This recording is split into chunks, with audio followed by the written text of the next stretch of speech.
Welcome back to the Wingspan Podcast, episode 10. I'm Doug Barrack, joined by my co-host Chris Mahala of Nets Daily, and our special guest. Our guest is an NBA writer for The Athletic. We welcome Alex Schiffer to the pod. Thank you for taking some time out of your night to join Doug and I. How are you doing? I'm good. How are you guys? Pretty great, man. Pretty good. Thanks for coming on. Pretty good. So I just wanted to know, kick things off, when did you realize you wanted to pursue a career in sports? Yeah, my family was big travelers when I was little. We did all the presidential libraries every summer. That was our thing. I was in 48 states by the time I was 16, and we weren't really Jersey Shore people. The travel aspect of the job was something that was really intriguing to me. Grew up a huge baseball fan. Also NBA and NFL a lot. Want to be around that in some capacity, and really started to like the writing component when I got into high school, and kind of realized, that all that was that the reporting was kind of a combination of all that, the travel and the sports and all that. Gotcha, man.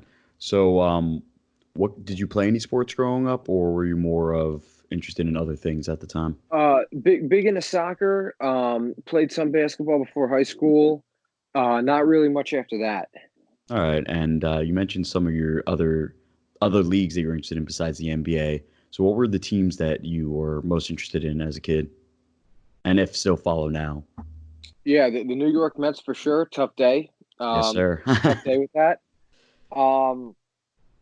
Big Jets fan. Hockey for the Devils. Okay, yeah. So definitely a pretty true tri-state guy. Yeah, for sure. All right. Well, I'm fortunate I'm a suffering Mets and Jets fan, so look forward to talking with you down the line.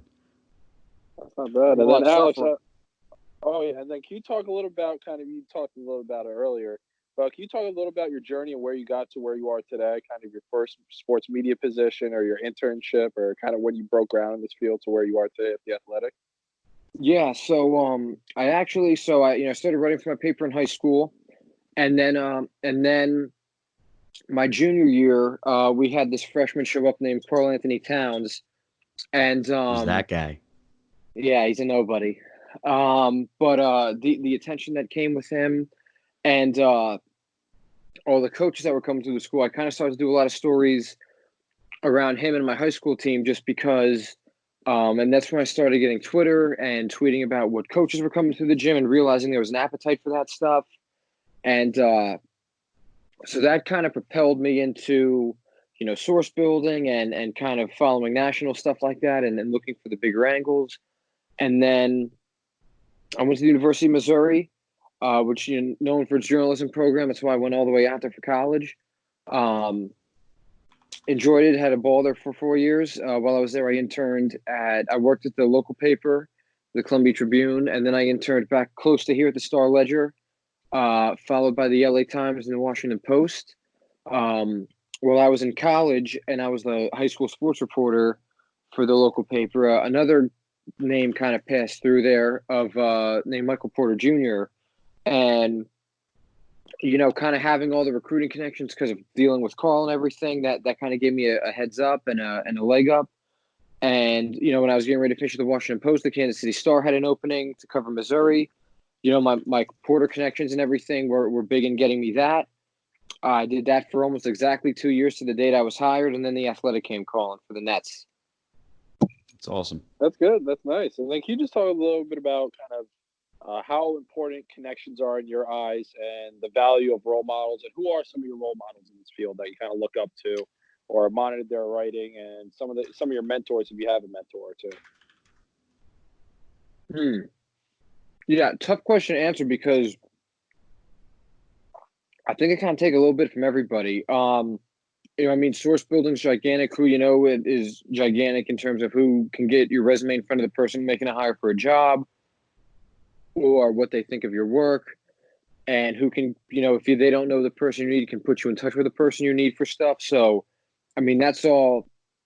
You can't put a price or a value on that, and it's tough to say with kind of who I like, because I read so many different people. I read the papers I worked at every day. And I think Chuck Culpepper's just an amazing writer about whatever. You could send him to Taiwan and have him cover a ping pong tournament, and he would like write it like it's the Super Bowl. With the NBA, I love, and again, I'm biased because of the people the Athletic have. I'm always in awe of what Sam Amick's able to pull out, and Michael Lee, who I saw last night in Philly, and Fred Katz with the statistical stuff he writes on the Wizards beat, Jay King, ESPN Seth Wickersham. I've had a relationship with a long time. I love the NFL investigative stuff he does. The Wall Street Journal sports section I was a huge fan of as a kid reading. All of those guys, Ben Cohen. So that's just a few. I could be here all day, though, honestly. That's awesome to have so many role models in your life. And then can you talk a little bit about any writers or any reporters kind of you took away from during your days in your earlier positions, and did anyone specifically come to mind that kind of took you underneath their wing and kind of taught you in the field, if it's out there in the field or behind the scenes or just at a desk, kind of anything along those lines? Yeah, some of the guys I said before, I'd also say, Mike Vorkanoff, our Knicks writer. I've known him when I was he went to college with one of my high school teachers, and I met him when I was an intern for the Ledger, and now I talk to you as his equal, as I like to joke with him, because we both are NBA beat writers for the Athletic. I've been taking stuff from him for a long time. Jerry Carino, the Seton Hall and Rutgers beat writer for Gannett in Jersey. He was like the first guy to give me a shot. I can't say enough nice things about him, and I think I'd never really disagree with what his take is on everything. I think it's hard to kind of be right or close to right every night, especially during a basketball season where there's just so many games.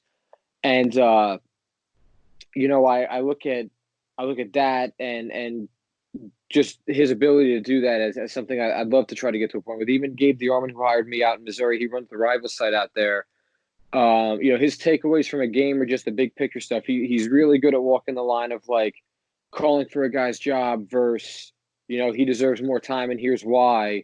And, in the world of hot takes and social media, I think it's kind of tough to, you always have the obvious take or the hot one, or the one that's going to get you the most social media hits to go with. And I think all those guys have really good rationale for why they take the side they do.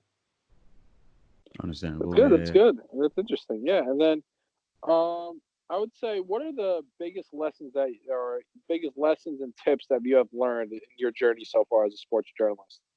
Yeah, great advice I got from Fred Katz when I got this job is never write something you wouldn't say to a guy's face, which is definitely big. Probably, always kind of look at, always try to make the extra phone call if you think you can get a hold of a guy, or you think it could add something to the story, just chase it. Don't be on the fence about it. If you're trying to chase somebody down, and you're having a hard time and they call you, it doesn't matter what you're doing or who you're with, you take the call and find a way to make it work. Get a pen and paper recorder. I famously got a call from former Net and former Mizzou guard Keon Dooling in college for a story when I was in the line for stuff to explain, but like this part of the dining hall was like the meal of the day you go for. It was a really long line, but like it was worth it because it's like they cook it right in front of you. It wasn't crap food or anything. Like I got right to the front of the line and Keon Dooling called me, and as much as it pained my appetite, like I ran out and took the call. So like and who knows, the next time I would have gotten him with how busy he is. So again, if you can get a guy, get it, or gal. And yeah, like always introduce yourself, be straight with people, tell them what you're about. You got to be good at meeting strangers and, be able to deal with rejection and all that. Yeah, no, exactly. We have a similar approach when it comes to the podcast, even though we're nice and new. We've, had that kind of personality that's very buddy-buddy. I mean, that's how I personally describe myself. I'm a schmoozer, even though I'm shy, and it seems to be working thus far. But I wanted to ask you, because you mentioned interviews, who are some of the most memorable interviews like that you've had, whether it be athletes or other people in the industry? Which are the ones that have stood out to you thus far? And if you have any fun stories, kind of like that one, where your appetite had to suffer. Yeah. I had an interesting one last week where I was talking to Steven Adams for a story, and he couldn't hear me, and he said, "Speak up, Little Prince" to me, which was really, really weird. That's a memorable one. I've been telling people just because I've never been addressed like that. And again, Steven Adams was a nice guy. He was funny, but like that was just all kinds of weird. That's when I told about. I said at one high school Karl-Anthony Towns. I was interviewing. This is full circle, but I was interviewing him, Miles Turner at Kyrie's camp at Kane University years ago when Karl was still in high school. And Karl, when I was talking to Miles Turner, walked up behind me and like picked me up and like turned me upside down in the middle of talking to Miles Turner. I haven't talked to Miles since on that. Funny enough, that's another like memorable one. I remember talking to Vince Carter once when I was in college for a story that never ran, but that was cool for me just because you don't get starstruck or anything with people, but it kind of hit me like, man, like my first jersey was of this guy when he was with the Raptors, and all those Nets teams he was on when I was a kid. That was just a cool person because he was so cool to me. Again, I wish the story could have run, but he was just awesome. And I don't know, that's kind of tough after that. Those are the ones that just the first to come to mind. But yeah, I've had a lot with people that, like I've always liked Brad Stevens of the Celtics because I was doing a story on Phil Pressey, another former Missouri guard when I was in college, who was with the Celtics briefly. I was talking to Phil. I needed someone else for the story. And, I was 18 years old. And Brad Stevens walks up to me and goes, hey, I heard you needed someone else for this. You can talk to me for 5-10 minutes if that's cool. Like 18-year-old me, like for Brad Stevens to give a crap about me and go out of his way to hear, he thought I asked Phil good questions and was happy to give me 5-10 minutes of his time. I've always liked him after that. Me to be young, unexperienced, unestablished, and him to kind of, have no problem helping out this guy he's never met, doesn't know what I'm about.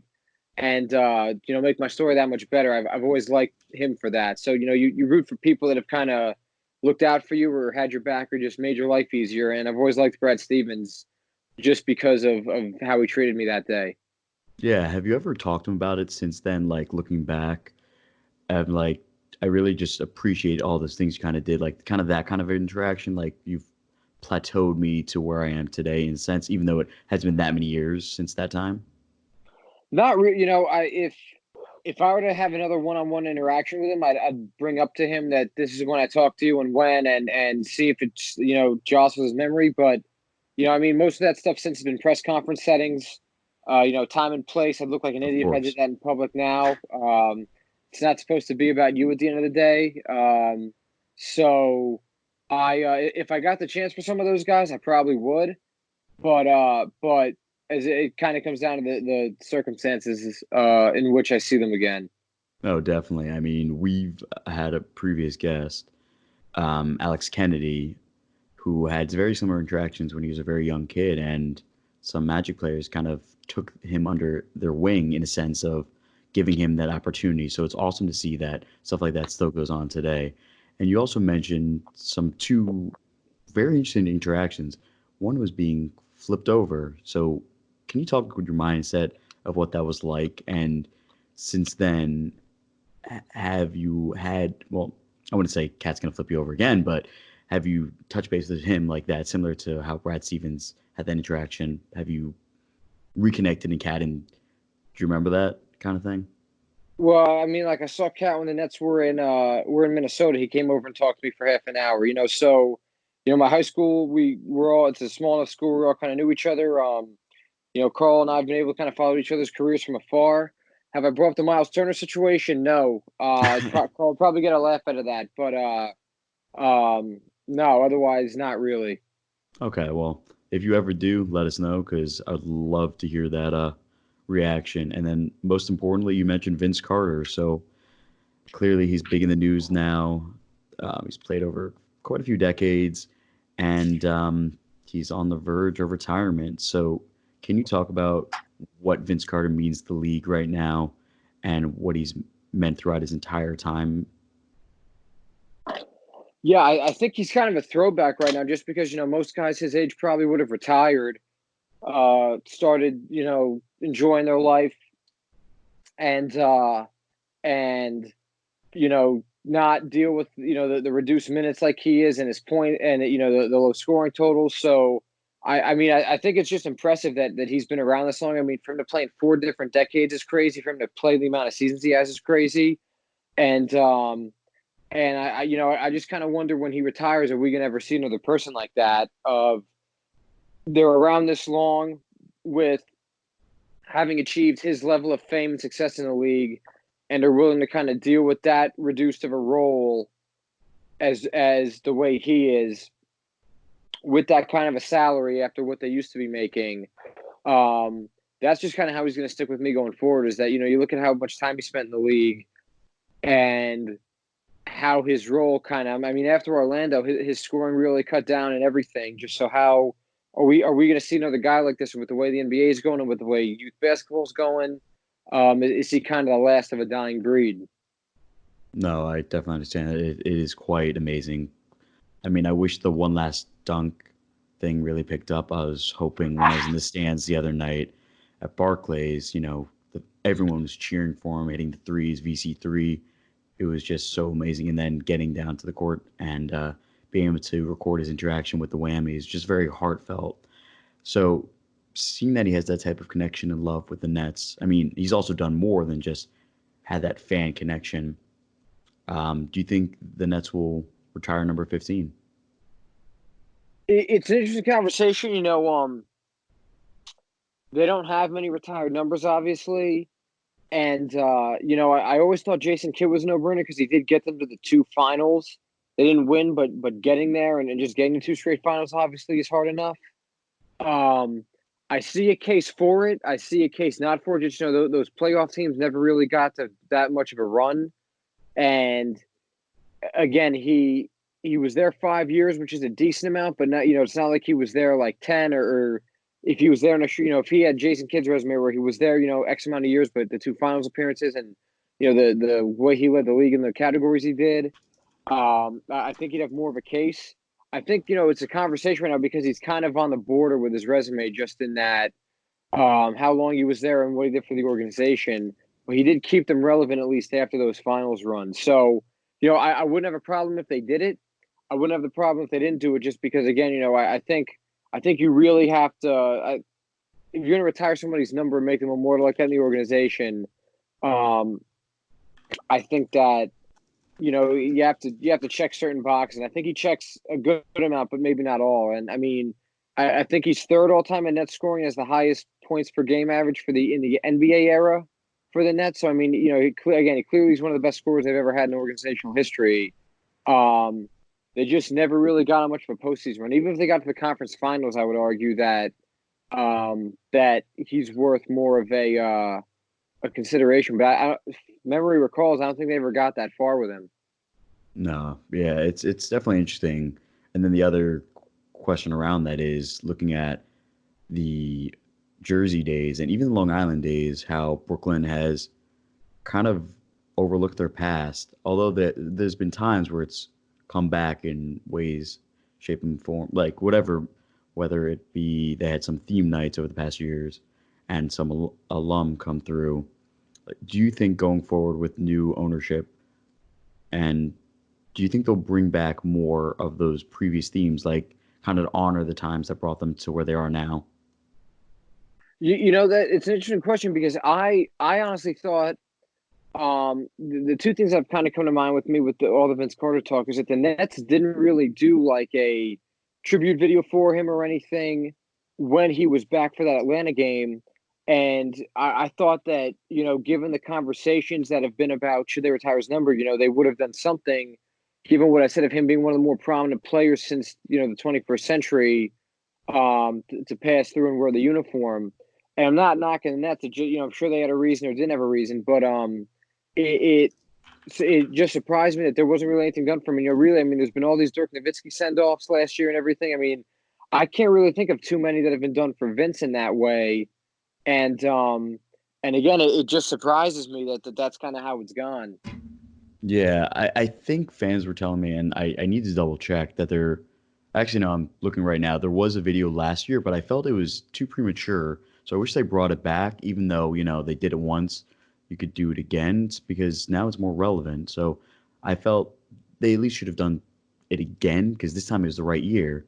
But speaking of tributes, and you brought it up with Dirk, does he get any type of honorary nod All-Star Weekend? Oof. That's a good question. I have a hard time. I feel like if Atlanta was more successful, they could kind of like make a point of like, well, maybe he takes a certain guy's spot, or instead of Trae Young and some other guy, they take the other guy and put Vince there. I'm gonna go no. Yeah, I mean, my opinion of it, if it was like an honorary spot as like an addition, like kind of you made it like a two-way contract kind of thing, I respect it more. Because the other thing is, which we can touch upon later, is with All-Star Weekend, the accolades of being an All-Star, is it still what it was then that it is today? And then the last thing with Vince Carter, back to All-Star Weekend, will he make a surprise appearance at the dunk contest? No way, he's way too old. All right, well, that makes that short and simple. So, thank you for that. Yeah, and then, maybe as like an honorary guest, but no way he like tries to throw anything down. I mean, and why would he? His last dunk contest like made him immortal. So like, why mess with that? All right, I guess stick to judging at this point. I agree with that. I don't see him being in the dunk contest at all. I don't know. I just don't see it, especially with John Morant. He pulled out today, or he decided today that he's not going to do it. I don't know. I just don't see Vince Carter coming back and doing it. At least this year, I don't see it. But Alex, I got to ask you too. Let's just trace back a little bit to when you started to begin to watch the NBA. What was your first memory of the league? Your favorite team growing up, and was covering the NBA specifically a dream or goal of yours that you wanted to focus on? Yeah, I kind of mentioned those early Nets teams. I remember the 2002 finals, I want to say, was the first NBA game I've ever watched with my parents. So, my fandom was kind of weird as a kid. Obviously, I'm not anything anymore as a journalist, but, I really liked the Nets for a while as a kid, and then they started to get bad. I remember when Stephon Marbury released the Starberry when I was in middle school. Everybody in the area loved him for that, making it like the Air Jordan affordable. Stephen Barry's University Sportswear, which has since gone bankrupt. I really like kind of pay attention to the Knicks after that because I just liked Marbury for doing that. And as I got into high school, I said how Carl went to my high school. Before I came, Andrew Bynum was in the league when I was in high school, and he went to my place. So I followed those Lakers teams a lot. I followed a lot of the Jersey guys. I started to become more older and aware of them, like Charlie Villanueva, Luol Deng, J.R. Smith. So like I just kind of became I went from like a specific fan to like a broader fan as time went on. That's good. I'm in a similar path as well. I grew up in New Jersey, still live in New Jersey. I remember going down to the Izod Center and Prudential Center in the later years, growing up watching the games. Vince Carter, a couple household names, I guess, Ejan Leanne, Keon Doolin, like you mentioned earlier. So I remember those. Ejan Leanne, that's a name I haven't heard in a long time. Yeah. Okay, Obi-Wan Kenobi. Chris Douglas Roberts, you name them. There's so many kind of guys that will jog back a lot of memories for Nets fans. That Nets draft class was Brook Lopez, Chris Douglas Roberts, and Ryan Anderson.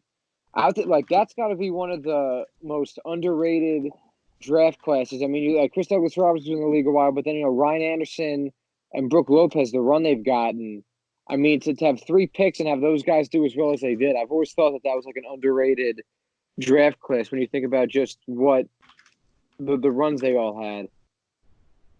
Yeah, exactly. That's the big thing. And especially with their time in New Jersey, obviously it wasn't highlighted by success, but the amount of guys they brought into the draft class, like you mentioned with Brook Lopez being one of their highest picks, at least in that era. But kind of what they meant to New Jersey was symbolic. And they had a good run in New Jersey, and then they moved to Brooklyn right in 2012. So, but at least their impact they made on New Jersey, at least being someone from New Jersey and having all my friends in New Jersey, family in New Jersey, the Nets were always like that main attraction sports team, aside from the Devils, of course, that's been there. But yeah, I agree with that. Yeah, so now we're gonna switch gears a little bit into more today's NBA. So we're gonna start off, as I mentioned before, to the current state of the Nets. Now, a lot's been going on with them, from injuries to very, hard to deal with quotes for some. So, do you want to talk about your feelings on that quote by Kyrie after losing to the 76ers? Yeah, I think it's a little overblown, just in that, first off, he was looked at. He talked about it with an eye toward the future, and again, we kind of talked pre-show just about the naming of names. I feel you guys watch Seinfeld. Oh yeah, yada yada Yeah, yada. kind of reminds me of with the delivery boy. She names names. I think a little of that's being overblown just about who he named and who he didn't name. I mean, he was outside the locker room with us. If he was in the locker room, does he do it at all? If, his other teammates are on, does he name the whole roster? I mean, he didn't have a roster sheet in front of him. For him to remember those guys offhand, I just think that's being a little overblown. And, Kevin Durant and Kyrie signed with this team because they thought the Nets had a better young core to contend with than the Knicks. And I just don't see any moves being made until Kevin Durant returns and they see what they got. And, all these people wanting to make a move or to upgrade the roster. I mean, we don't know what this team is going to look like until Kevin Durant's back. I mean, Kevin Durant, they might be able to contend with the core around them quicker than they realize. So I just think a lot of it's being overblown and you can't really, it's just too early to kind of push the panic button or even put it on the table. No, I agree with that because at least my opinion on the topic, he's just conversing at the end of the day. It's not like he's not going to the media demanding that or kind of angry at the situation at hand. He's just kind of just sharing what he believes publicly as media members, at least for me and Alex. And this is what we want at the end of the day because it gives us an inside look of what could possibly be brewing inside the locker room. But if you look at it from a player point of view, yeah, at the same time, naming the players was a little out of hand. It could, like Alex just mentioned, it could be a little overblown, especially with the specific players' names and kind of who came to the Nets this offseason. But my thing on the topic is, if Kyrie wanted to make this into, at the end of the day, he's conversing like I said before. But if he wanted to do this and actually make this into a actual situation, he would have went to Sean Marks and said this stuff. He wouldn't have just went out and said it to the media. So at the end of the day, it's just conversing. I don't see too big of a problem with it. I'm kind of on the same page as Alex. The only thing I have a tiny bit of problem with, at least from the player point of view, is that he did name drop players, and obviously the players that were not included in that conversation are going to be targeted.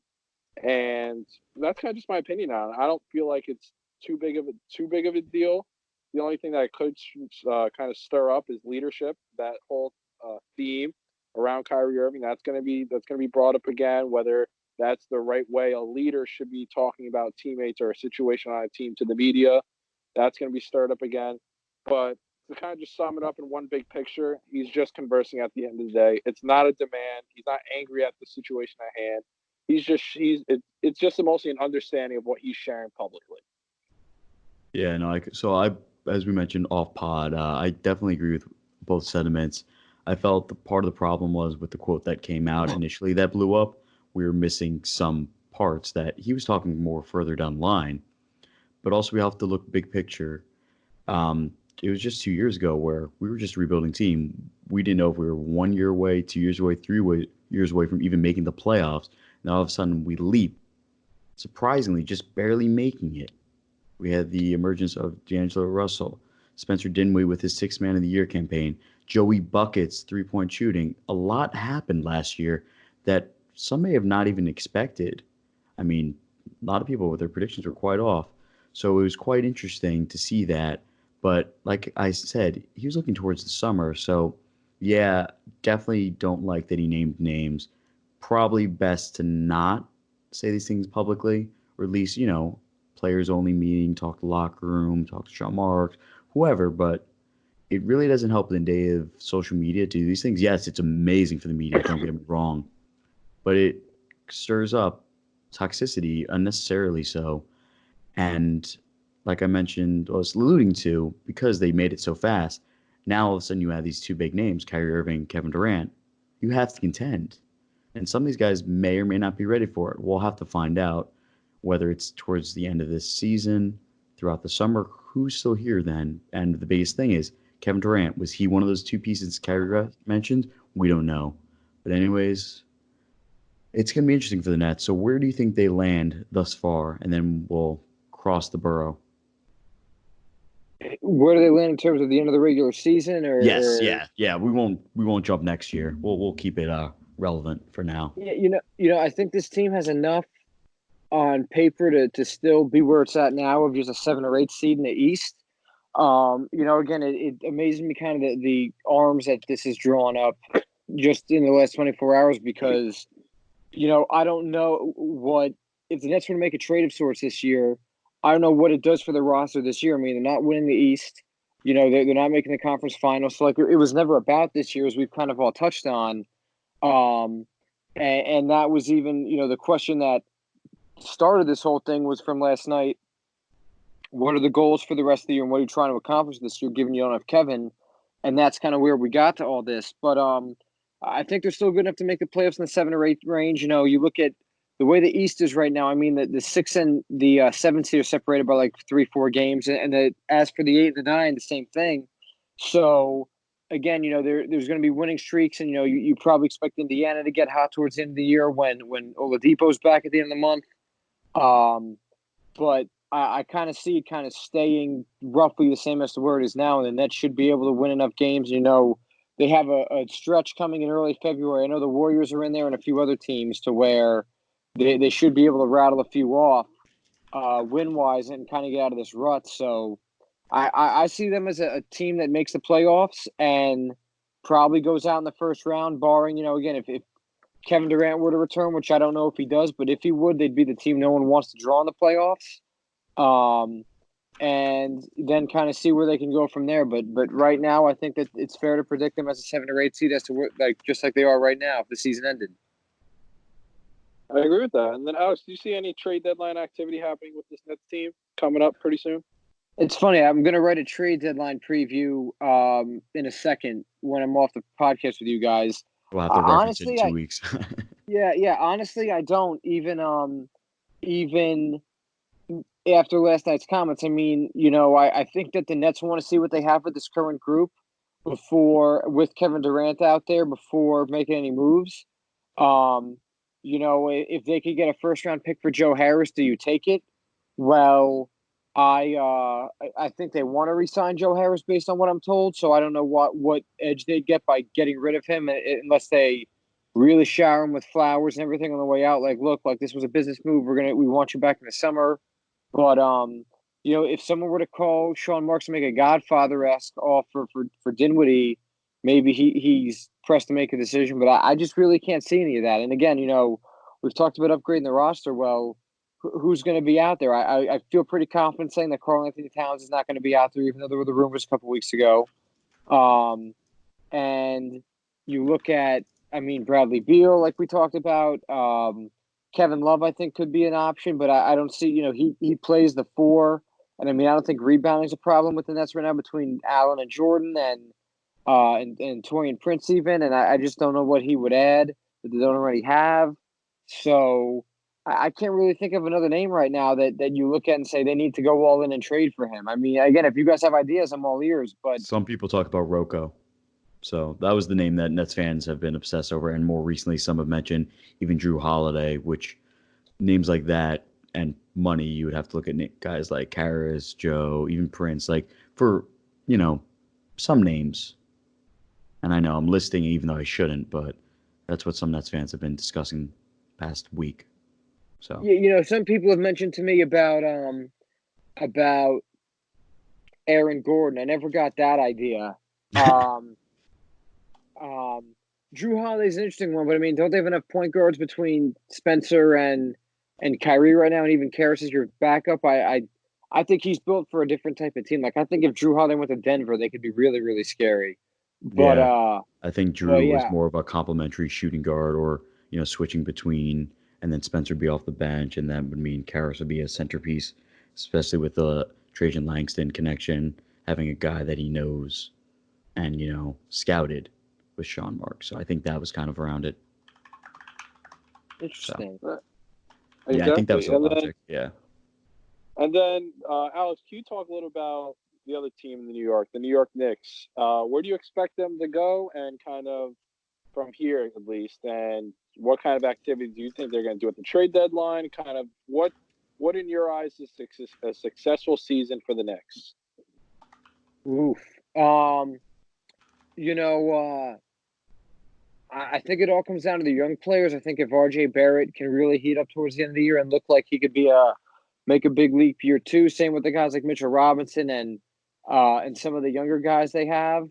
I don't know where, I'm not plugged in with them enough to know where they stand trade wise or anything, but I would open up the phone lines and see what they could get. I think it's worth trading Marcus Morris for a first round pick. I know they want stability and everything, but I think more than anything they need is assets. It looks like they've been decent under the new coach, so I think a good year for them is, do they come to a decision as to whether or not Mike Miller is going to be their guy going forward, and then what do these young guys look like, and do they know what they have in them, and if they want to move on from them, can they get a trade for some of them? Again, I think RJ Barrett and Mitchell Robinson are safe. Kevin Knox, I think it's going to be interesting what happens to him, and Frank Ntilikina and some of those guys. So I just think that the best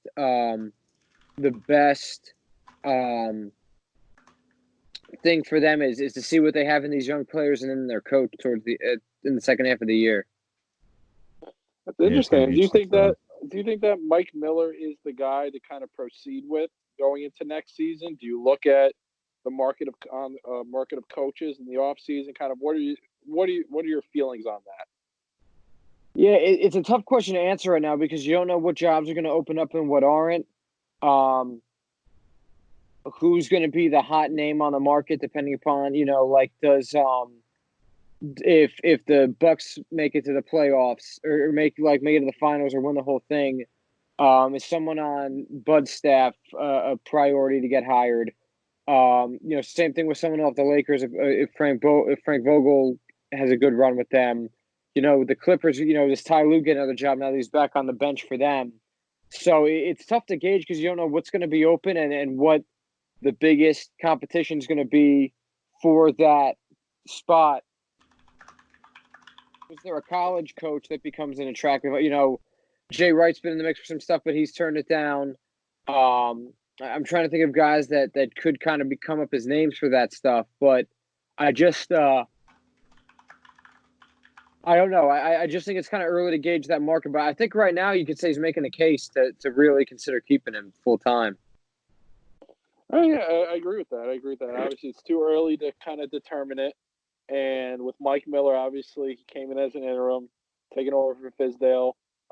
He has a track record with the G League and a couple other positions before that. But like you said, you got to kind of just weigh it out, see what the market presents itself with. It's like you said, it depends on a lot of other teams and how their situations go on. But I like that approach. And then kind of transition a bit. Who are your all-stars this year moving forward on the either the East or the West? Kind of who do you think is going to make the team? Who do you think are going to get snubbed? Kind of your thoughts on that. Yeah, I definitely think that some of the easy ones, LeBron, AD, Kawhi, Luka. I think point guard is a spot. I'm a huge Alex Caruso fan, but I don't know if he has enough to make it. Donovan Mitchell. I think John Moran, even though he's behind the voting, I think he deserves it just because he's so much fun to watch. And it'll be interesting to kind of see some of those guys at the bottom end of the. If John Moran would make it, I'd probably classify him as a snub. I definitely think Brandon Ingram's played enough to deserve it. So those guys are, off the top of my head, and in the East, I mean, again, I think Giannis is a no-brainer, Trey's a no-brainer. Embiid, is he healthy enough to play? Given he's out right now, Jimmy Butler for sure. Cracks me up that Taco Fall so high in the ratings. Bam Adebayo certainly deserves it. He'd be a snub in my book if he didn't get it. The guards, it's so deep. Derrick Rose would be a cool thing if he were to pull it off. But, I kind of wonder if the team's lack of success in Detroit hurts him. Kyrie's going to get in, but, he hasn't played a ton of games, so he's kind of tough to account for. I think Spencer Dinwiddie would be cool if he made it. But I think part of the problem is that the Nets, as I said, have been like a low seed in the East while Kyrie's been out. I think if they got really hot when Kyrie was out and they were like a top 4 seed in the East, he'd be too good to ignore off the team.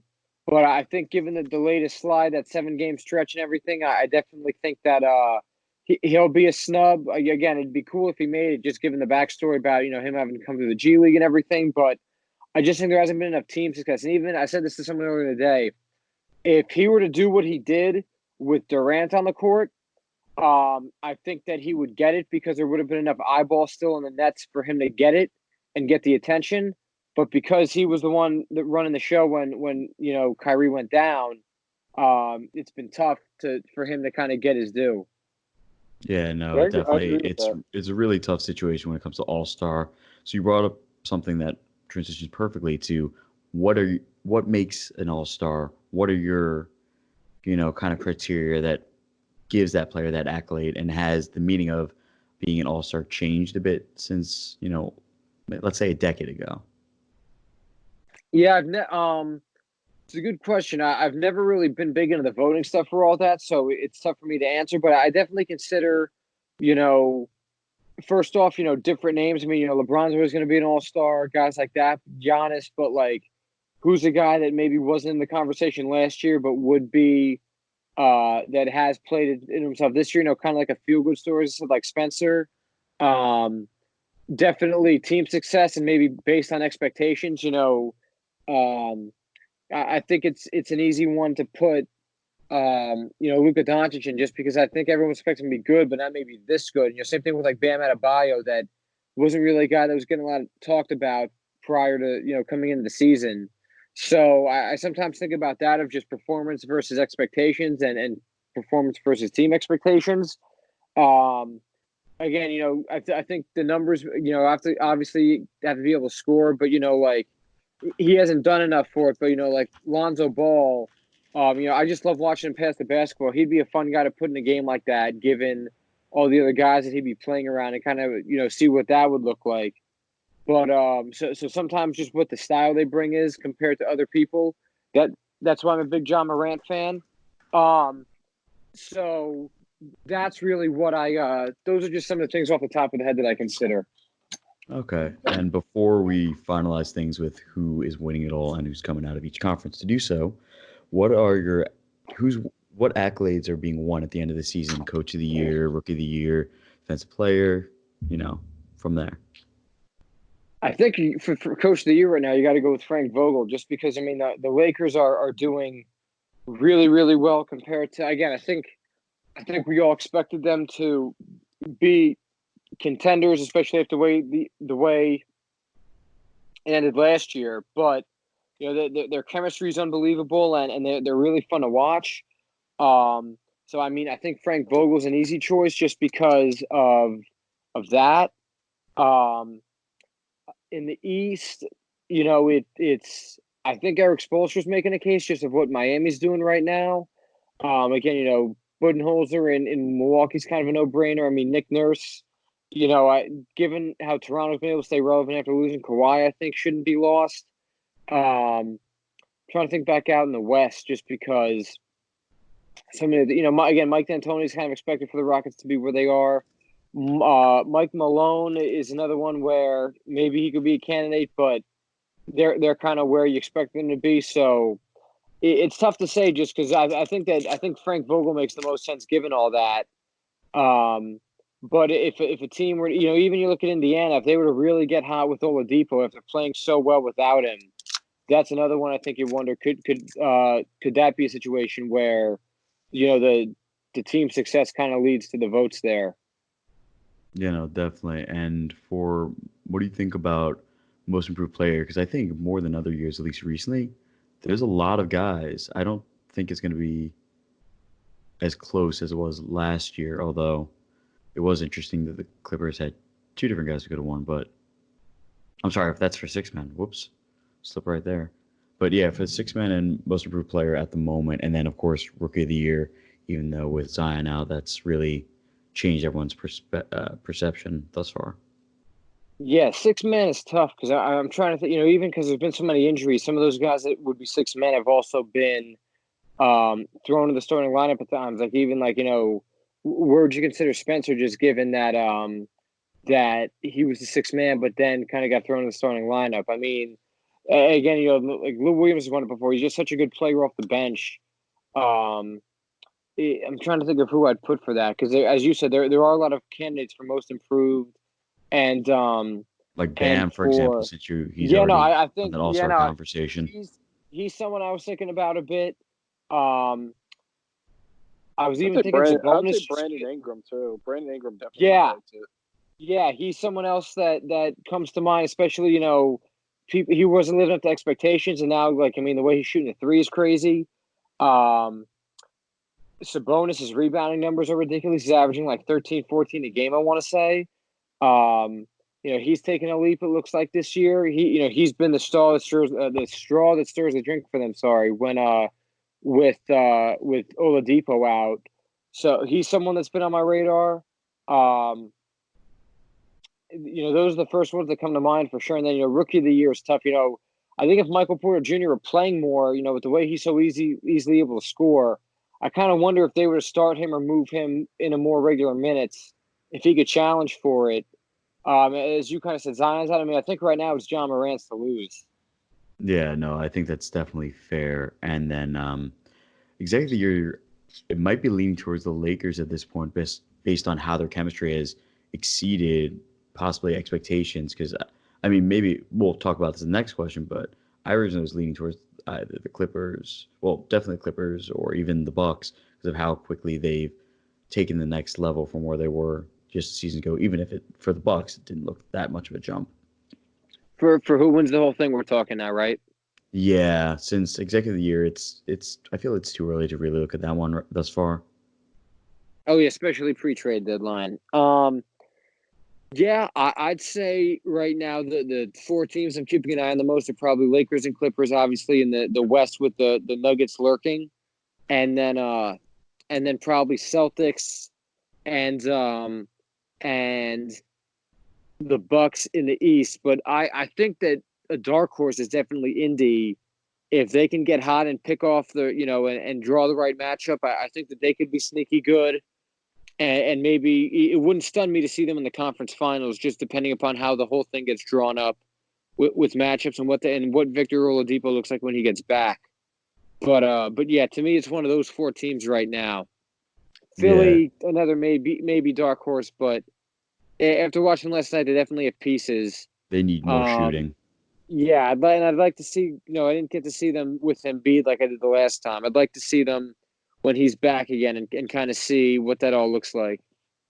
No, most definitely. So who's getting that chip? Right now, I'd pick the Lakers just because of what they have now. I kind of wonder if they make a deal as a deadline for one more guy. They're another team where, right now, Danny Green and LeBron are kind of playing point guard for them. If they were to get Drew Holiday, I don't know what assets they have to give up for him, but they'd be scary with him. If they were to make some sort of a trade like that, even you look at Atlanta getting Jeff Teague, I kind of wonder if a point guard of that caliber were to land there, as good as Caruso is, just what that would look like. But I'd pick the Lakers right now because LeBron's been there a lot before, and even guys like Danny Green have been there before, and even talk about Dwight Howard, what he's doing there. At least he's got NBA Finals experience. It'll be a great story for sure. Yeah, can the Bucks, if they were to get that far, hold up and not be afraid of the big stage and be able to kind of handle all that first time sight unseen? I think that there's just so much experience in the West when you look at, between the Lakers and Clippers, the deep playoff runs the guys like Kawhi have had and Paul George and LeBron and some of those role guys like Danny Green, and even the coaches of Doc Rivers and Frank Vogel haven't been there before. And that's nothing on Bud, because obviously he's had some of that himself. But those are the ones that kind of resonate the most with me, of just they have the pieces, they have the experience, they have the coaching experience, and that's just a very safe combination to bet. So I'm going to say right now for the Lakers. It definitely makes sense. I would love the Bucks to win it all. I love their team. I can't think of anyone who really bothers me, but I do think they're a piece away. And I don't know what piece that is. Obviously, Giannis is picking up on three-point shooting, so let's see if the former MVP can repeat. But we really appreciate you for giving that insight. Yeah, I agree with that. And then Well, Alex, thank you again for joining Doug and I. We appreciate you taking some time out of your night. No problem, guys. Thanks for having me. Of course. So, Chris, you want to give the closing remarks? Yeah, sure thing. Remember, guys, feel free to email over any suggestions, questions, comments, or thoughts on any of our content by sending an email to wingspanpodcast@gmail.com. And do not forget to follow us on our Twitter and Instagram accounts and subscribe to our podcast on your preferred listening service. As for next time, stay classy and take care. Yay!